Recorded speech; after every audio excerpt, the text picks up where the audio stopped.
drive anything impressive over here.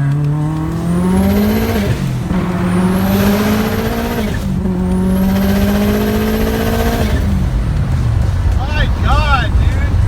I have no idea how fast I did either, because like I said,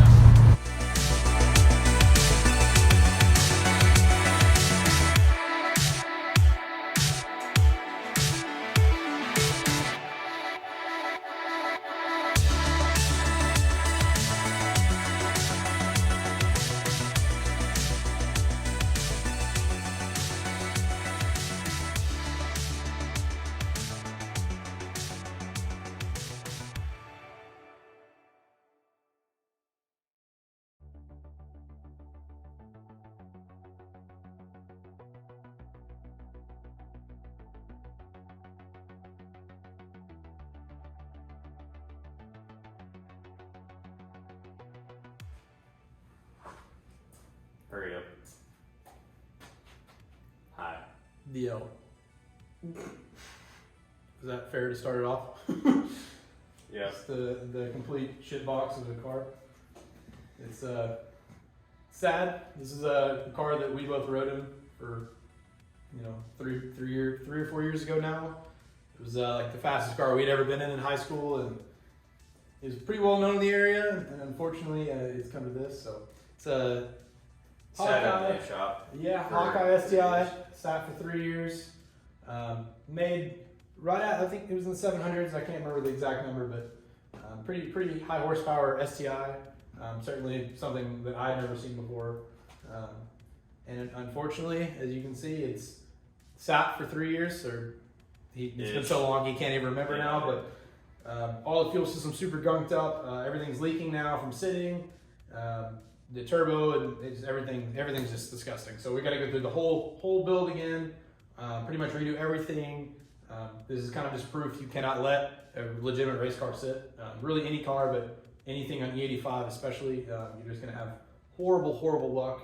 Unfortunately, this guy kind of got screwed over, but we'll put it back together and get it going again. Hopefully, get it back to what we remembered it, at least. Yeah, I mean, it wasn't perfect whenever, when we were in high school, one of our buddies owned it.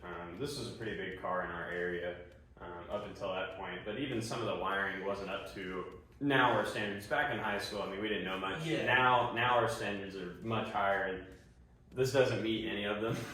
Yeah, so it needs some help. I mean, from small stuff like it has the wrong hose clamps on it for this high PSI of a car. It works, it's got a bunch of worm clamps, but a car of this stature, you really want something more out of that. And it's just a lot of old silicone boots, which again, with it sitting for 3+ years, I mean, yeah. But a lot of the routing, simple stuff like not updating the overflow tank, like that bugs me. You can spend an extra $100 and get a nice TIG welded aluminum one. In my eyes, that's worth it. So that's kind of what we're doing, is kind of going through and making this engine bay show car worthy like it used to be.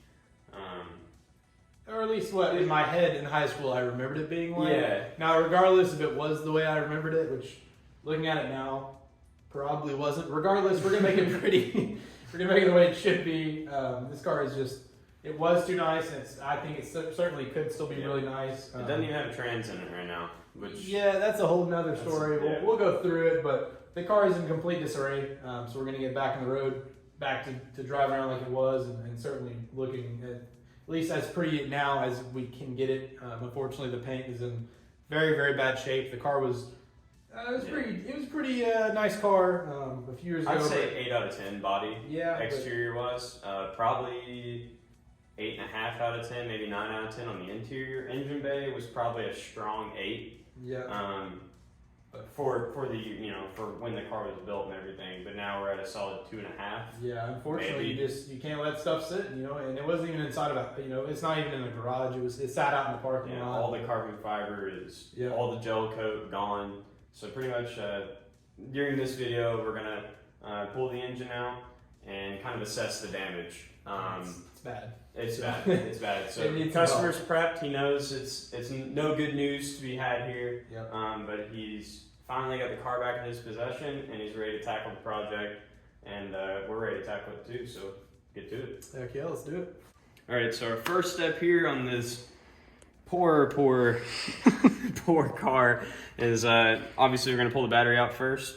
Then we're going to go ahead and remove all the accessories, including the intercooler, get that out of the way and put that in a nice spot so it doesn't get any further damage. Go ahead and pull the radiator because we already have some marks on it. We don't want to cause any more of that and see if it's savable.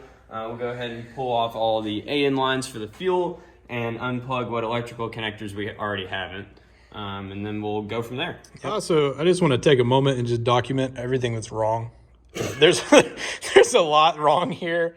Let's just example A. What is this? I understand. I mean, you're young or whatever. High but school me says yes, that's fine. Look, no, that's not. This isn't okay. This isn't okay. That's the only okay-ish part, and that's we'll look over that. I mean, stuff like this. You have a worm clamp here, which does technically hold it, yes, but this is wrong. It's just completely wrong. You have eBay clamps all throughout it. I mean, you have nice stuff that's fabricated. You have a nice front mount setup, and but it's just like stuff like this. You have another worm clamp here, and then an eBay clamp here, and then if you look in there, you have another. It's all mismatching. It's all just wrong in general. I mean, stuff like this. It's just this was a nice car, and you just relocate it, and no. No, we're not doing this again. This is going to look correct. I mean, look at this guy. What is this? It just floats around. I mean, you should have seen the way the turbo is held on. It was literally only held on by that V-band. And it's seen the size turbo. Yeah, I mean, it was a pretty decently, it's a decent sized turbo, and unfortunately, it's seen better days. But Precision 6266, I believe. Yeah, but should be good for about the 650 to 750 number. Yeah, so yeah, if the car makes that anymore, but so we'll get some stuff worked out on it. It's a little mad, I mean, you can clearly see where fuel was leaking and why they use blue Edelbrock. I couldn't tell you, and we're not going to reuse that, but here we are. So, also there's no trans because why would there be a trans? So I don't think we need one of those where we're going, right? I'm just gonna park it up anyways and let it just run and idle. So yeah, I'm gonna look at that.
So gross in here. Yeah. All right. So we got the intake off, and we also went ahead and pulled the engine harness out of the way, just so we can go ahead and clean a bunch of it up. There's a bunch of, we're just gonna go ahead and redo the entire loom. It is pretty bad, so it's time for a redo for sure. The car's what, 14 years old, or 15. It's an 06. So that's pretty wild. A couple other things that we noticed is whoever built this car, they may have built some other cars in the past, but they never really did it at the quote-unquote professional level, I guess you would say. Or they never raced hardly, like actually at the track, or even a street car for that matter. They definitely kind of knew what they were doing a little bit, but a lot of this is like, there's a lot of mismatched parts in here, like different AN lines, and kind of the routing of everything isn't really serviceable. Like we have this power steering line that goes under the intake manifold. Yeah, it's kind of clean whenever you have the intake on. You can't really see it, but it's not serviceable at all. So we'll probably route this back around this way, just so it's easier to be serviced, which is like a really big thing for Subarus because they're kind of a pain to work on in the first place. So anything you can do to make that easier is definitely beneficial in the long run, especially from a standpoint of somebody who works on cars like this. Yeah, especially if you don't have to pull the motor. You don't want to have, Yeah. On Subarus, you always have to pull the motor. Well, there are ways to make it where you don't have to pull the engine on everything. Some small like this, in theory, you shouldn't have to pull. Yeah. So let's say this power steering, line failed, which it definitely could because it's very stretch tight. It's like they use the last bit of their AN lines, and they're like, yeah, let's just throw this on there. It'll look good. Blah blah blah. But if this failed, I mean, you got to pull the whole intake off, and that took us a good hour and a half. Usually on a stock Subaru, I can have one of these intakes off in like 20 minutes or so. But due to the nature of this car, I mean, it has all kinds of weird routing and things I haven't really seen on a build like this. So it kind of took a little more time to figure out. Whereas if you're at the track or you're racing, and let's say your line fails, you want to be able to replace that as quickly as possible. So you want to, or even if it's a show car and you're on the way to the show and your line fails, you want to be able to fix that in O'Reilly's parking lot if you have to, with a line you have laying around or whatever. In kind of the routing of it as well, it goes right by the exhaust. There's no heat shielding. So that's kind of concerning for power steering, especially if you know anything about Subaru power steering. Yeah. They are very, very finicky, so you really want to definitely take extra care of your power steering components on a Subaru, or they will fail. And when a pump fails, as you know, a lot of times the rack fails on Subarus. I think next we're gonna go ahead and pull off a bunch of miscellaneous stuff, and then go ahead and pop the motor mounts out, and we'll go ahead and slide the engine out, and we'll assess the damage further. All right, now that we have all the rat's nest out of the way, to say the least, we're now going to test the tensile strength of everything and pull the engine out. We think we got everything, but this car's had a few hidden gems that we haven't seen.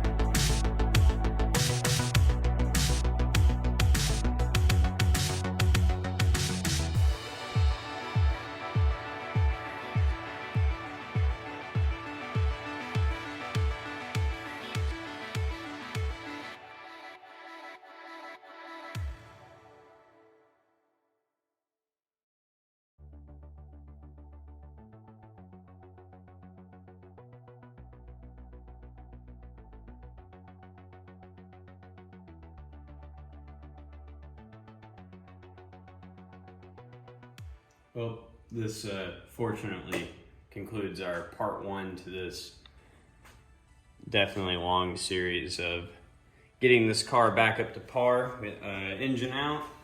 We discovered a bunch of weird things with it.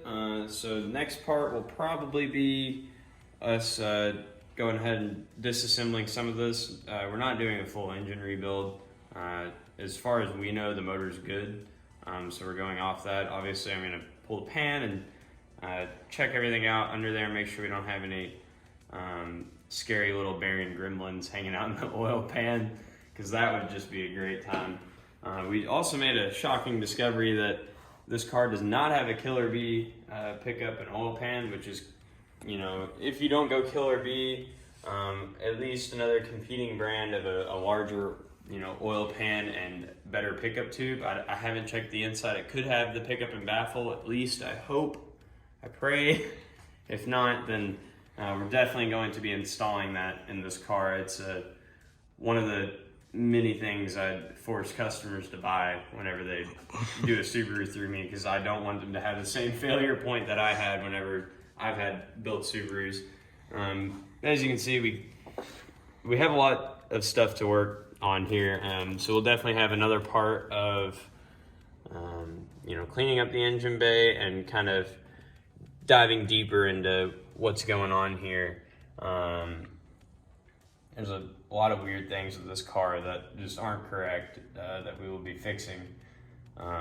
So I guess things to look forward to is the half engine teardown / inspection. Then we'll have a part of cleaning up the engine bay, probably some wiring bits. I'm sure there'll be a lot of painting of stuff to get it back up to where we want it. We plan on painting the block just because he kind of wants it to be a show car. As long as the block's good, we'll double check everything. It doesn't look like much now. That's just because it's sat. So the engine does turn over, we checked, which is good. We didn't try firing it or anything, mostly because it'd be super mad at us. Yeah, the E85, 3.5 years through Yeah, Kentucky winters and summers, it's not gonna happen. not a good look. I'm sure there's plenty of other bits that we have to do that we don't even know. Yeah, of we're yet. not done yet. No, not even close. So big plans for this car. Hopefully everything goes smoothly and we're done in a pretty decent time frame. We've had the car for a week and a half, 2 weeks now. So we're booked up pretty far. So this one's this is our kind of our overflow shop where we put larger projects. That's why this one's not quite the Yeah, this is kind of the beater at the moment, but we're working on it. We're working on it. A toolbox in Yeah, here. this tools from other shop. Yeah, this is the beater shop We right have now. a shop front where customers can see it, and we do quick day jobs or 2-day jobs or even a week. But we like to keep that shop pretty clear. So bigger projects like this, or we have an R35, which is kind of a decent sized project, nothing crazy. But stuff like that we like to keep in here. That way it's out of sight, out of mind. We can come, pick at it here and there during our, if we're not booked up at the main shop. This kind of, we definitely do performance stuff in the main shop, but this is kind of like This is a long-term project. There's a lot going on here. We'll pull motors in the other shop, no big deal. But it just needs a lot of help. Everything needs to be gone back through. Everything needs to be cleaned. On this one, he wants to be meticulous, and we like doing that. So it's all gonna be done right. This thing will be sitting for a while, anyways, because tomorrow we have to get the injectors all sent out. I don't know if we're gonna clean these in house or get these sent out, but all this has literally 3.5-year-old or however long it's been E85 in it. Yeah, and that's as much fuel that has come out. And it's definitely real gummed up, and you can't smell it in video, but this is the worst smelling shop. I've never smelled E85 so bad. And you go out that door and you come back and you really notice how disgusting it is. But we'll get some new crap in there, but man, right now it is not happy. But anyhow, so that's a good little update where we're at. We'll have a lot of videos coming on it because there's a lot of work to get done on it. So probably a lot of time lapsing and a lot of small meticulous things. So we figured this project would be a pretty good one to start the channel off on, especially since it's a bigger one. We figured this would be a good time to go ahead and start and kind of show y'all what we're about. Yep. See. Especially while we're waiting on GTR parts to come in. This is kind of a nice filler. Yeah. We don't always have exciting stuff. As exciting stuff as like this, where this will be big power and anything north of 500 to me is exciting. So we'll try to hit that as much as we can, but kind of just depends on. Got to pump those numbers up. Yeah, we need some big horsepower cars. 500's getting boring. Yep. So we need them 1,000 plus. That's what we need. Anyway, I think that concludes our part 1 to this. Yep. Rather large pain. Yep. I mean, we got all kinds of stuff. So we're gonna get back to it and get some stuff knocked out and get some video of it. So I think we'll call it here. Yep. Today we're cleaning the engine bay finally in the rain. Because at least it's not humid when it's raining. It feels nice. There's been a steamer. Yep. So we're going to start by just doing some of this purple power on there. Give her the old pressure wash. We're going to remove some of the components that probably honestly shouldn't get wet.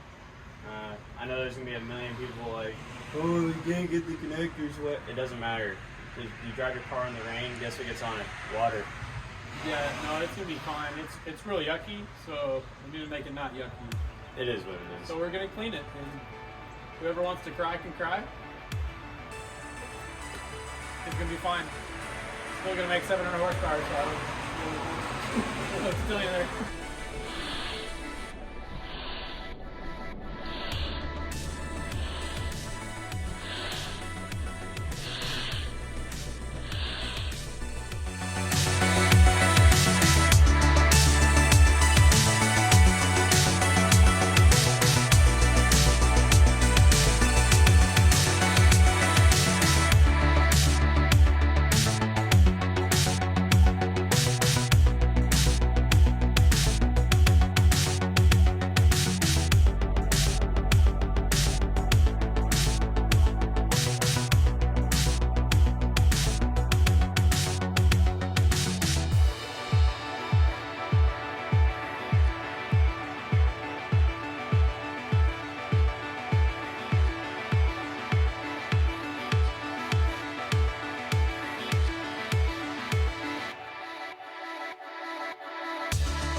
Down and my foot hit the ground.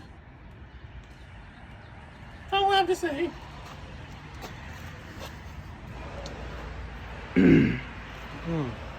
Ah, yes. The return of the purple power, because everything is foul and everything needs to be cleaned.